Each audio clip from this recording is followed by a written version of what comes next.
అందరికీ నమస్కారం. శ్రీమద్ శంకరాచార్య విరచిత శివానంద లహరిలోని 17వ శ్లోకాన్ని ఆలకిద్దాం, నేర్చుకుందాం. ఫలాద్వా పుణ్యానాం మయి కరుణయా వా త్వయి విభో ప్రసన్నేపి స్వామిన్ భవదమల పాదాబ్జయుగళం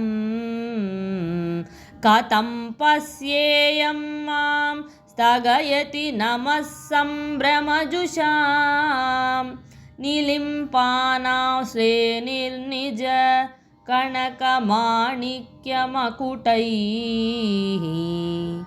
ఇంకొకసారి.